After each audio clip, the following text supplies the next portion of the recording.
We should start with congratulations, both for being for your new position and your new responsibilities. But we should also make the point that you're the first ever female central bank governor of Rwanda. Now, what is significant to me is that in Rwanda, this has not been remarked upon at all. It's taken as normal, it's taken for granted, which suggests that combating the rather primitive notion of judging people by gender is pretty successful in Rwanda now. The fact that, such a high position and there's a first female ever, and nobody really pays much attention because it's a normal thing now. No, thank you for having me, and thanks for your kind words. You're absolutely right. I think in Rwanda, for the last 31 years, we know that building a nation takes both men and women in Rwanda to make it happen. And we've had a leadership that promotes inclusivity at all levels. I feel honored to have been appointed by His Excellency the President, first and foremost, as Governor of the Central Bank of Rwanda. I happen to be a woman, but I think in Rwanda now we're used to having women in leadership positions, being in public, but also private sector. And it's a good thing that people are not judged by their gender, but by their ability to deliver on the mandates in their respective positions. But of course, I'm definitely humbled and honored. And the work continues regardless of whether I'm a man or a woman. I'll be judged the same. It's going to be just as hard. Absolutely. Yeah. Let's then talk about the work. Every quarter, we have the bank announces its research on takes the temperature of the country's economy, looking worldwide and so on, and gives us projections on where we're likely to head and what can be done about it. A major part of that is, of course, the financial sector. Now, from Rwandan's perspective, the financial sector always seems to be in very robust health, doing very well, we're regulated and so on. But that is the problem or the issue, and that is that you can't simply look at it from Rwandan's perspective only.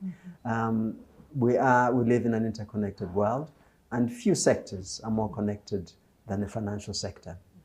So is there really anything that can be done to future-proof Rwandan economy, given the interconnectedness of the financial sector?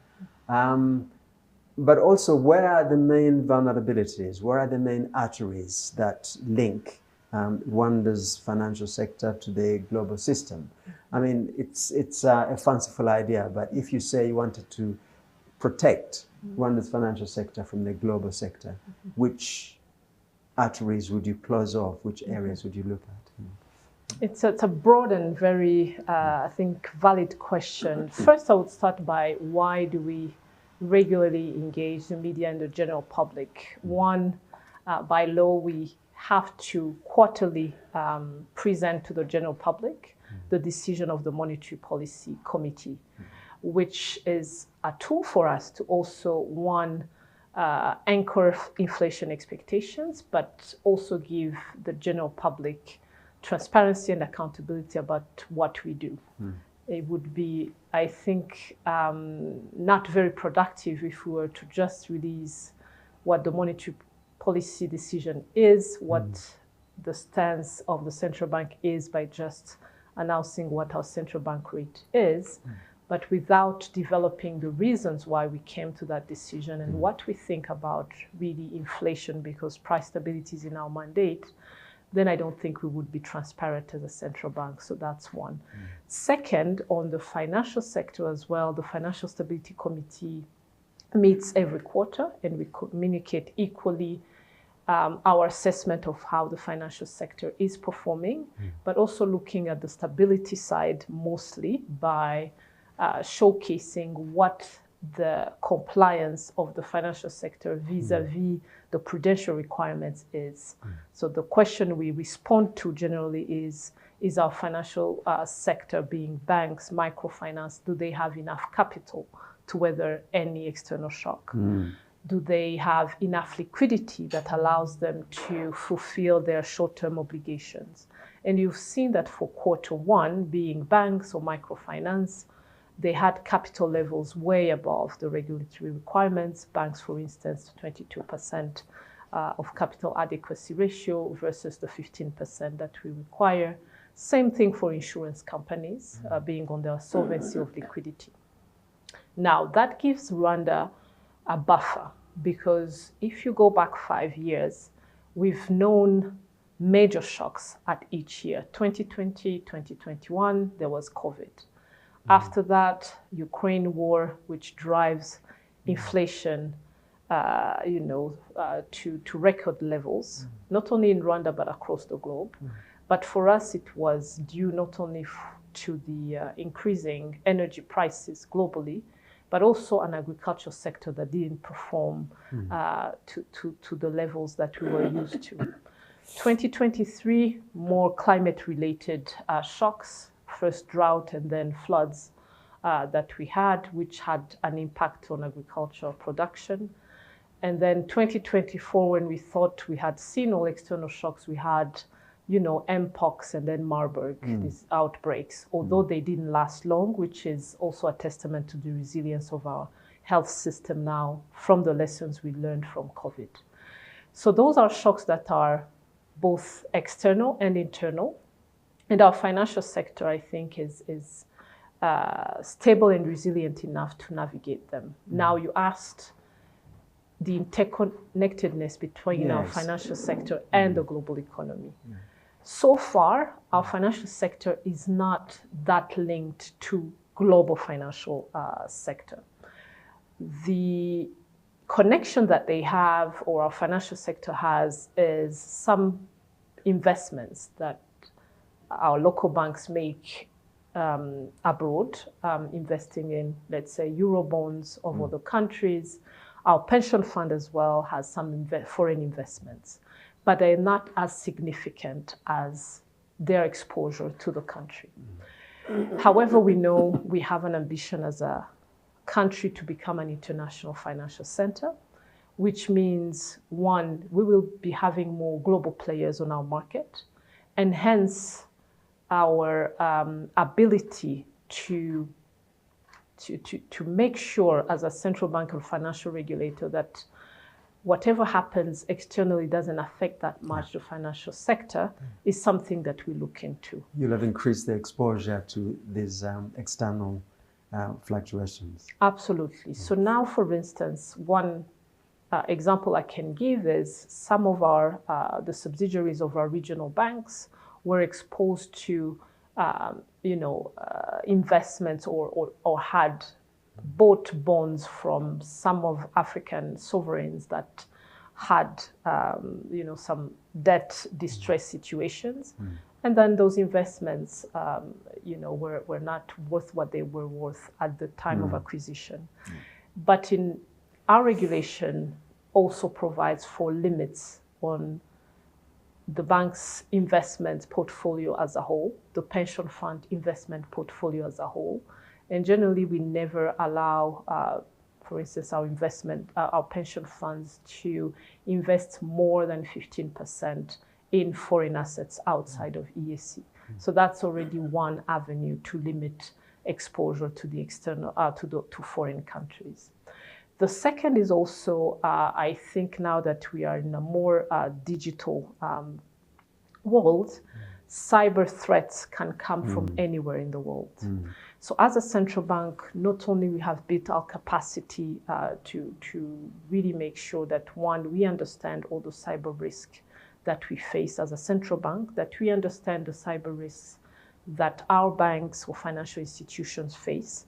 And we put in place what we call a Financial Security Operations Center, which is there to detect any threat, cyber threat that happens in the financial system as a whole.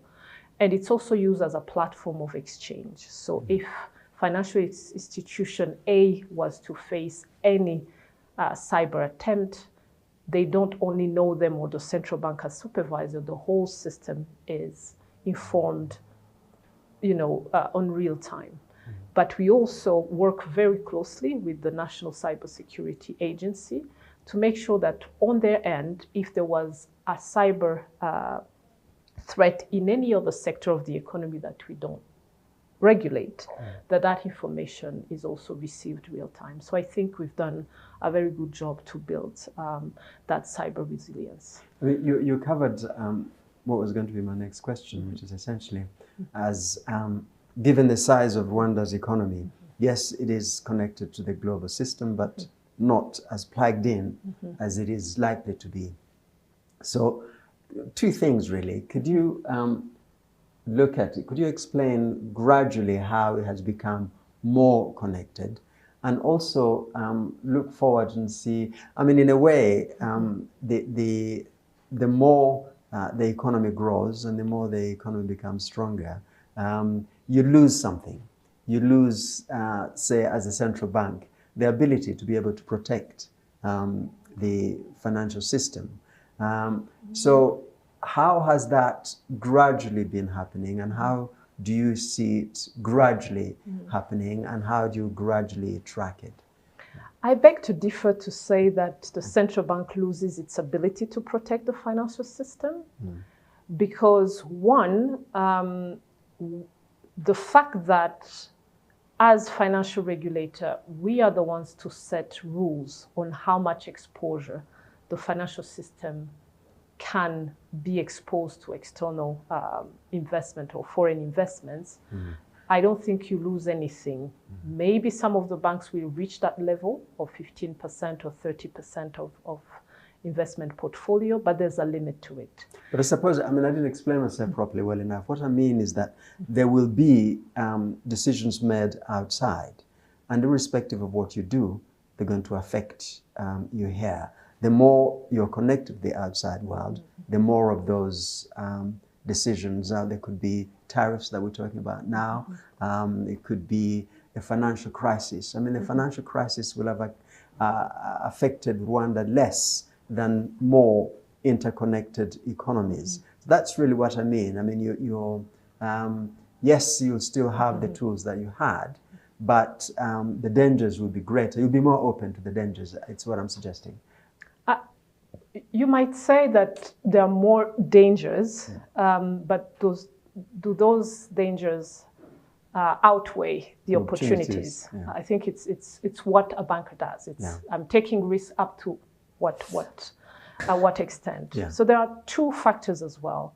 I think the governance of our financial sector globally has strengthened.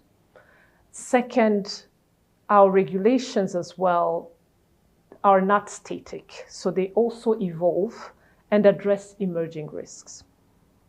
Thirdly, even if there was a financial crisis now, I don't think it would impact Rwanda more than, let's say, the 2007-2008 financial crisis, by also the products that we have on the market. As you remember, 2007-2008, it was mostly a crisis linked to subprime. I don't think any African bank at the time was investing in subprime or any sort of structured finance products. Those were for more mature markets. At this point in time, the structured finance products have not yet come to our market. And I'm not saying it's a good thing.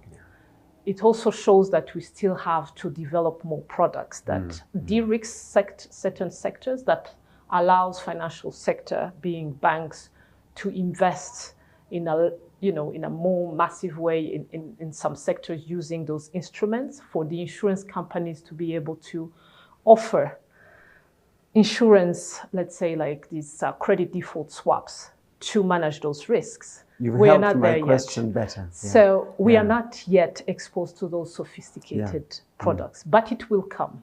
Yeah, that's essentially, sorry to interrupt. You've in a way outlined my question better than I had, which is when you are at the Rwandan economy is at that stage, and you have these derivatives, these instruments, financial instruments. I mean, then that's what I mean. It becomes how I suppose I should put it this way, how less able are you to control things from a Rwandan perspective and having to rely on the international agreements or laws and so on?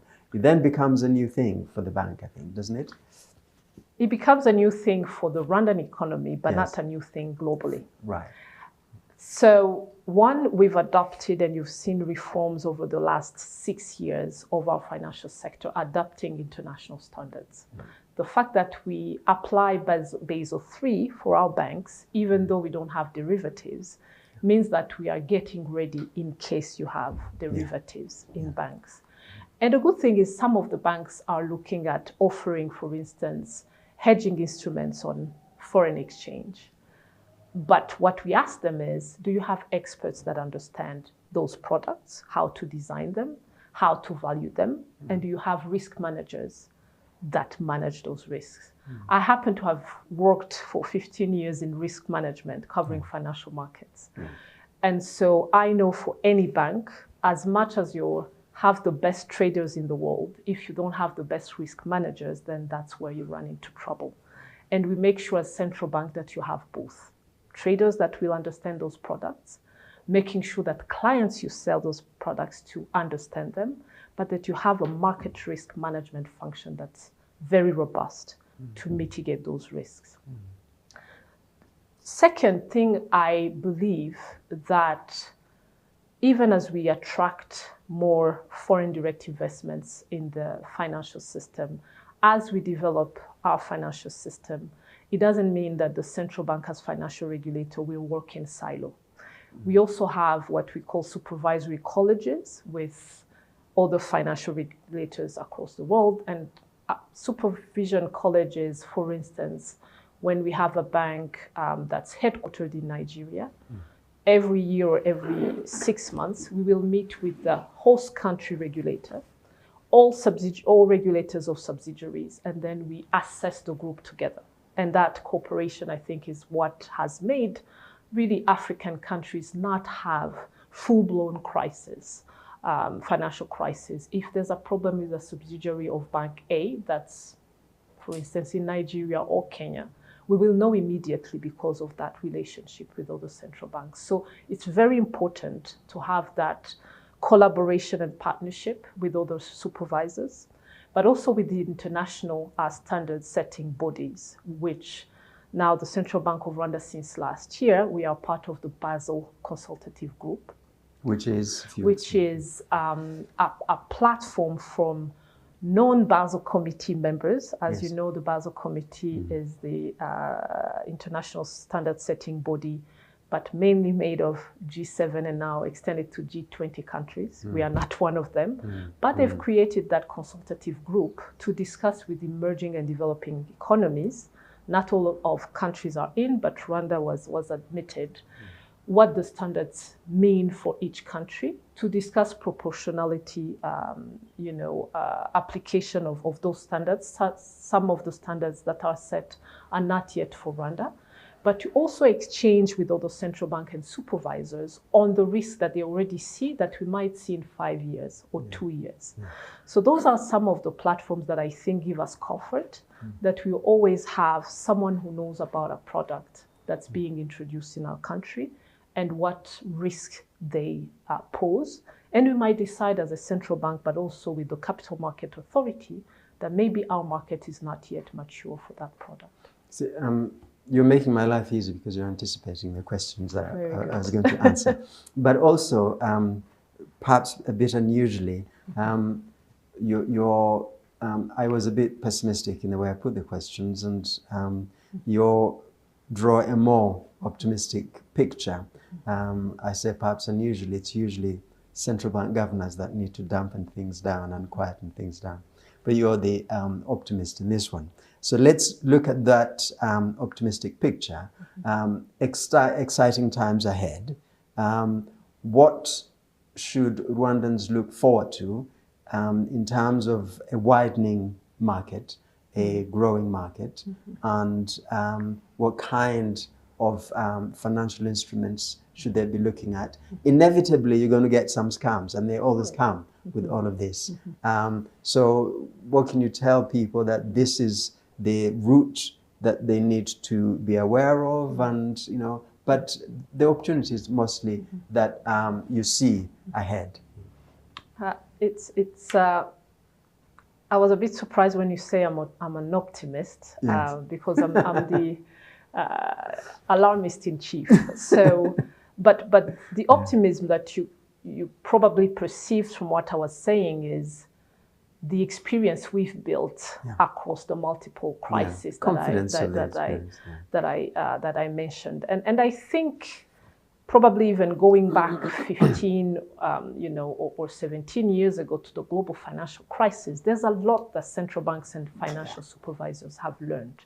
There were mistakes, mostly in developed economies, not necessarily the African continent, but also on our continent. I think there's been an emphasis on collaborations across the board, being with central banks themselves. We have the Association of African Central Banks. At ESC level, we have the Monetary Affairs Committee, which meets regularly. At governor level, it's once a year, but throughout the year, you have working groups, looking at banking supervision, financial markets, monetary policy. Yes, to harmonize our standards, but also to discuss issues, emerging issues. So to the question on what should Rwanda expect, or Rwandans expect in terms of innovation in the financial sector or developments, I think the focus that we now see, although we are a central bank, but we've been working with the Capital Markets Authority, Rwanda Stock Exchange, to look at which new products can we put to the market. One, to attract more foreign direct investments. Second, to diversify the funding sources of our private sector.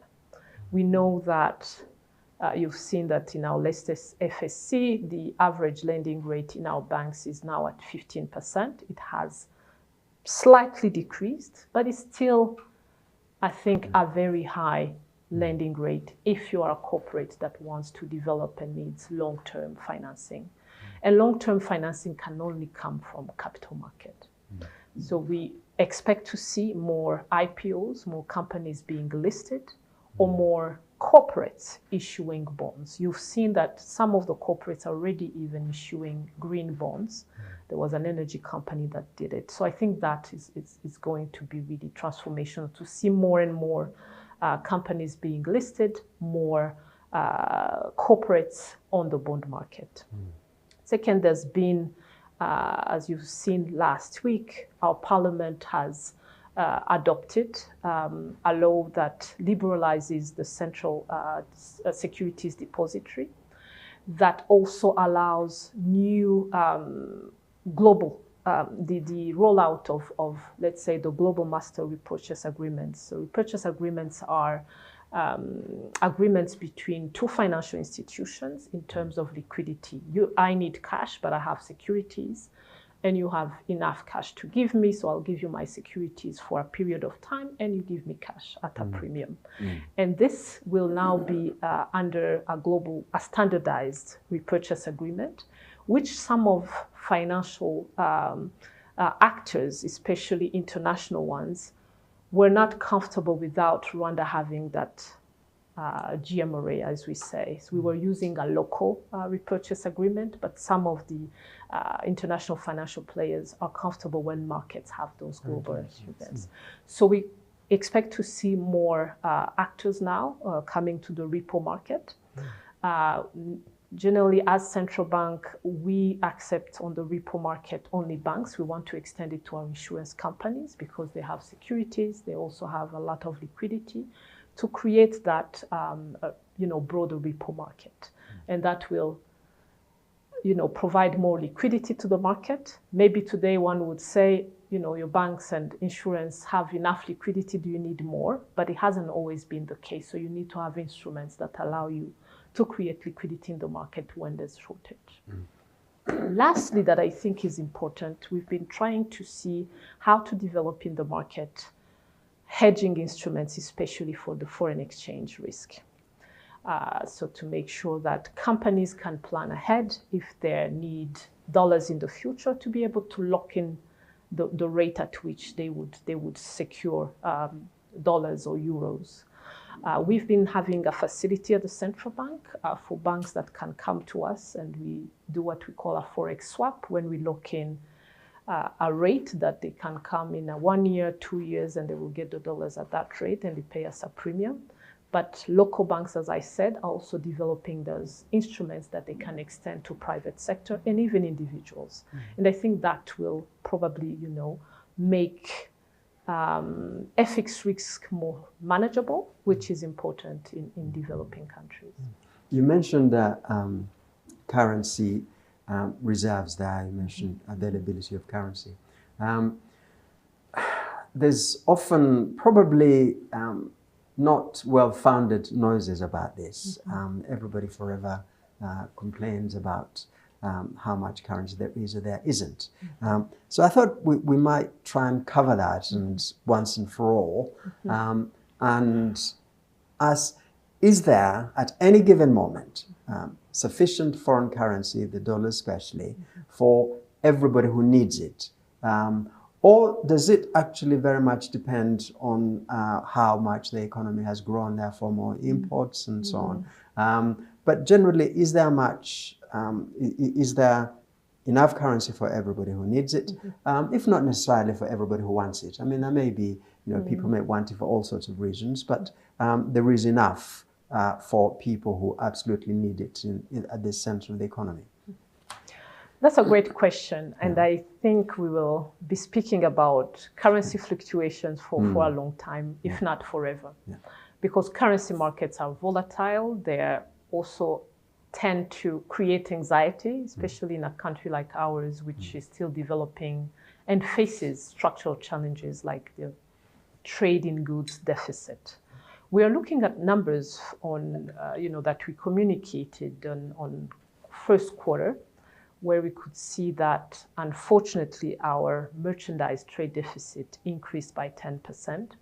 When we look at our trade balance in terms of goods, in 2024, we had a deficit of $2.3 billion. So that already shows the pressure that we have, because our imports are still very high and our exports do not offset that deficit. But most of the imports that we have now is more on capital goods, so machinery that go into industry. And it's to be expected. We are still industrializing as a country, and it's expected to accelerate. You've seen that government approved a new industrial policy, is really looking regularly at the implementation of that industrial policy, because we want more industries to be able to reduce imports of items and products that we can produce here, but also be able to export. However, when we look at services, it's an interesting path, because on services alone, we had a trade surplus of $95 million.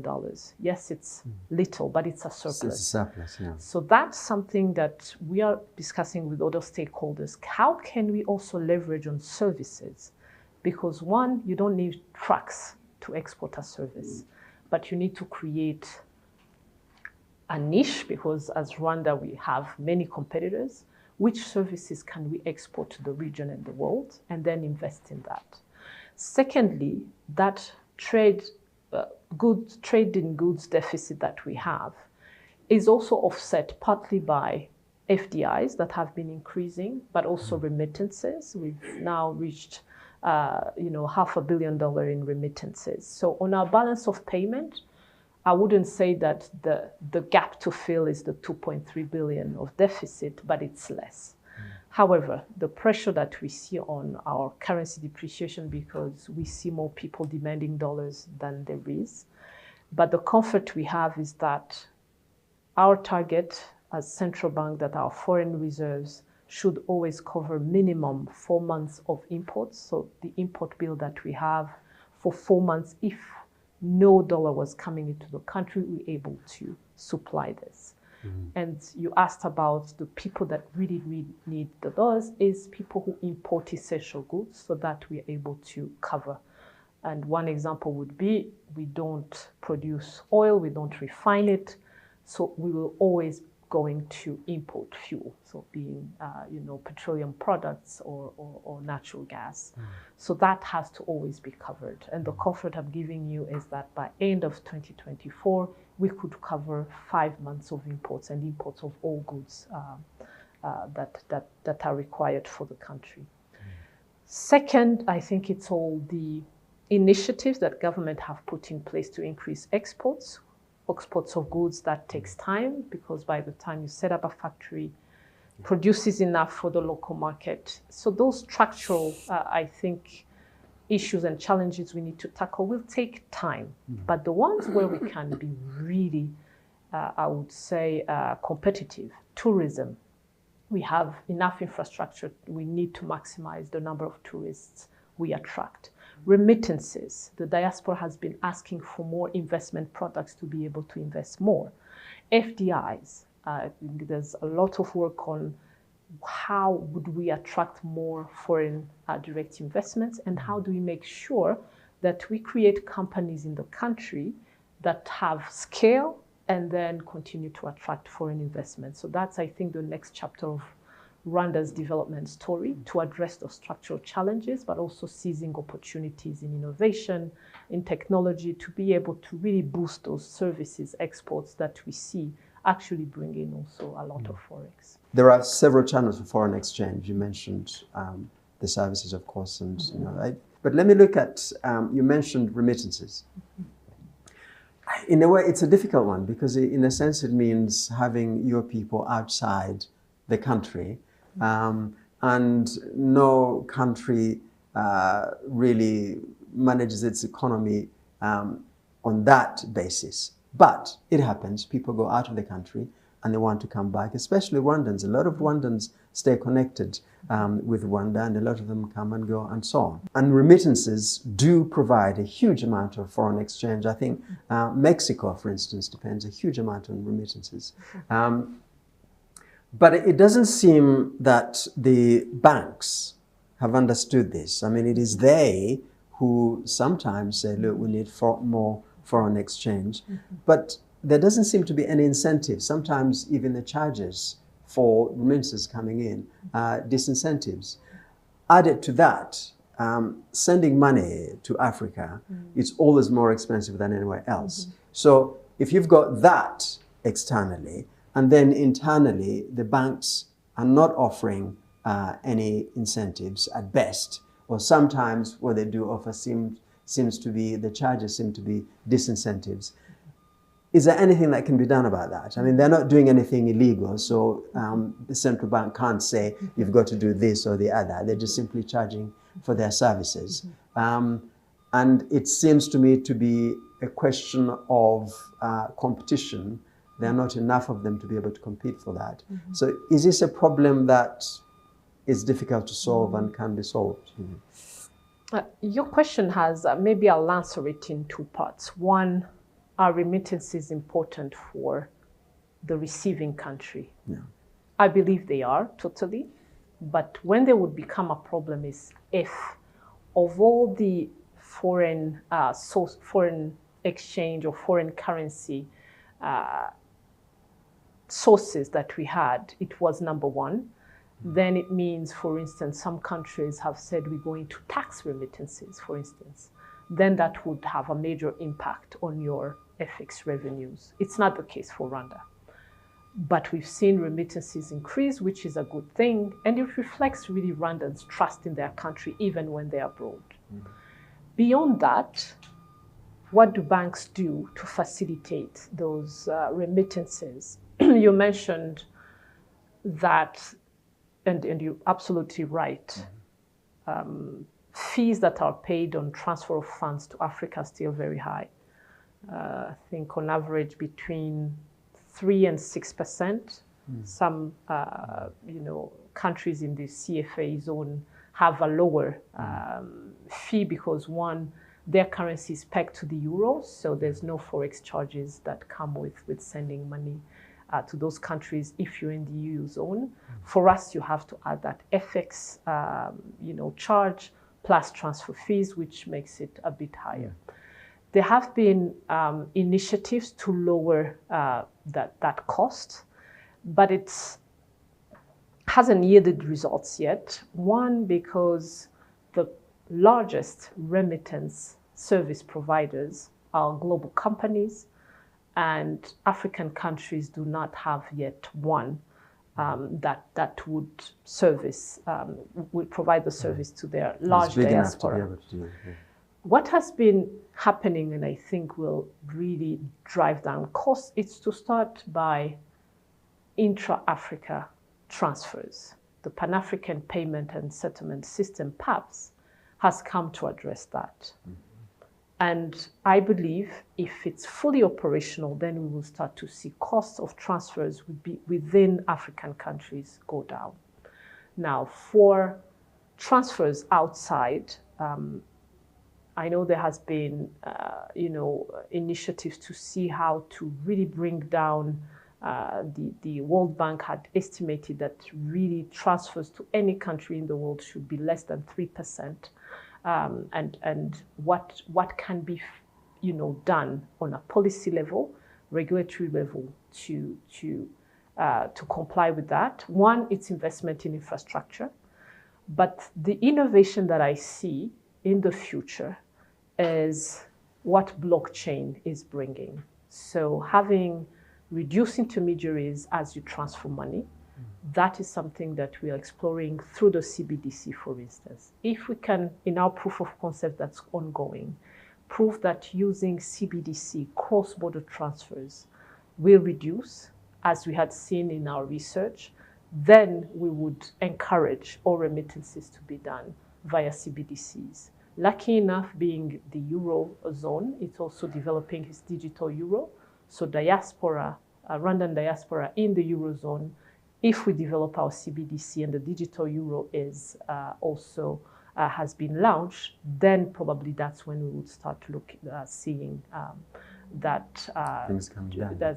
Those prices coming down. Now, locally, the banks, local banks in Rwanda, will charge a lot for their services for dollar accounts, rather than incentivizing them to come in. People who have dollars to bring in, they have to consider, I'll be charged this, and if I keep it, I'll be charged this. Now, as I say, there's nothing illegal in that. So as a regulator, you can't necessarily tell banks, look, you've got to lower that. But it is a problem in the sense it is a disincentive to bring in hard currency. There's a study we're doing on the pricing models of banks. We've started looking at their pricing models for loans, and we're going to extend it to all charges. So on the diaspora accounts, probably we haven't seen a lot of marketing around it, but some banks in the market are offering diaspora accounts and diaspora products. Where you're right is there any competition to that? So if I don't have deposits as a diaspora in bank A or bank B, where else do I put my money? Most of diaspora put it in real estate or buy land. But if we had capital market instruments like securities where they could invest, let's say a corporate bond or equities, then I think that's a competition where banks maybe are not going to get deposits, and I start asking, how do I attract? Because they also need dollars. I agree with you, there needs to be more competition, but as I mentioned, the initiatives that we're looking at on capital market development also include attracting more FDIs and, from diaspora. Okay, in the little time that you can spare left, let me try and rush through just three things. The first one is this: the region central banks are thinking of purchasing a certain amount of gold reserves.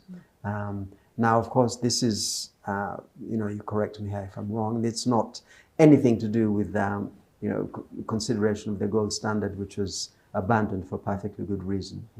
So presumably the gold reserves are to protect, to shore up the currencies. Would you tell us a little bit more about that? And let me give you all the questions so that you can tell us all in the round. The question that then occurred to me, that if everybody's doing it at the same time, everybody thinking about it at the same time, it's definitely driving up demand and therefore everybody will be buying gold at a higher price than they normally would. That's the first thing. The second thing is that a lot of the countries in the region mine gold. So instead of going off the markets, why not just gradually stockpile your own gold? First of all, why are we, what is the new thinking that is that's leading to people having gold reserves? And secondly, why buy it on the local market and instead of just simply slowly mining your own gold? A lot of banks on the continent have announced publicly that they've started using gold as one of the assets they invest in terms of their FX reserves. And in the region, even if you look at the communique from the Monetary Affairs Committee, which is the central bank governors forum in EAC, actually there's a call for more research and best practice exchange among all central banks in the region about gold assets, because many of the central banks have started buying gold. Not all banks buy gold on international markets. Some of the countries in the region that mine gold are acquiring gold from their local miners. Some might have to refine it outside, because as a central bank you need to have certified gold to be able to count into your reserves. And Rwanda itself, we are starting to invest in gold, and we've been looking at acquiring from local miners, but our refinery doesn't have yet the certification, which generally is given by the London Bullion certification body, to one, certify that the gold you hold meets international standards and a purity level of the 99.9% purity, which our refinery has now achieved, but they are waiting for that certification. So as a central bank in the region, I think first all of the central banks look at their local gold, but there's that certification layer that needs to be met. And I won't go into the politics of certification, but at least having, being able to buy gold locally and refine it and probably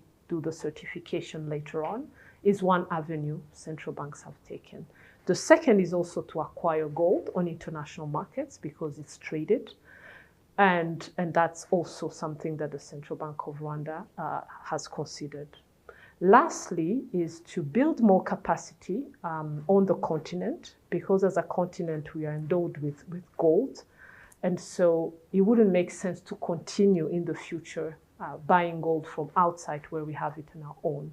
But as central bank, you have to make sure that the gold that you're buying is traceable and that it's certified.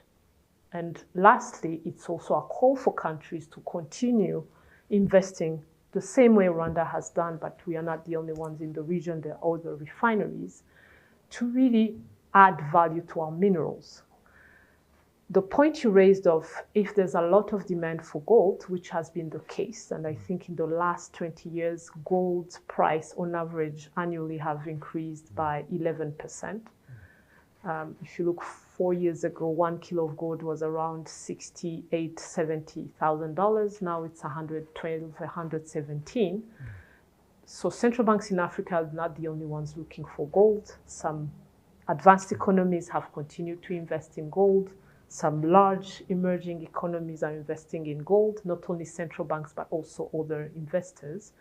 So it's an asset that, in our view and our assessment, will continue to grow in price because demand is going up.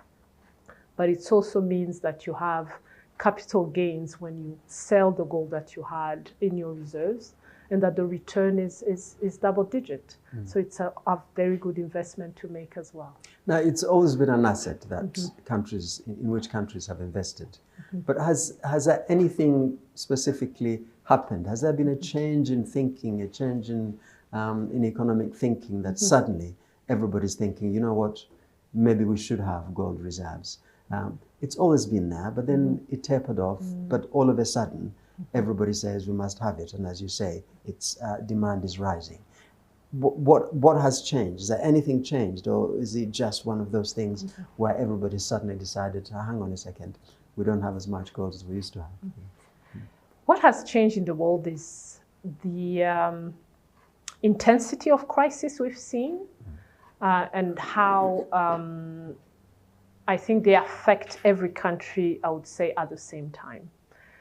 And countries are looking at ways to make sure that they have solid asset bases that are diversified. Why? I don't think before the war in Ukraine, anyone would have thought that there would be a war on the European continent. They hadn't had a war, maybe a full-blown war since 1945, and now 3 years ago there's another war. Second, we've seen that the world order that we knew, where probably one would say capitalism was now the order of the day, is actually not true.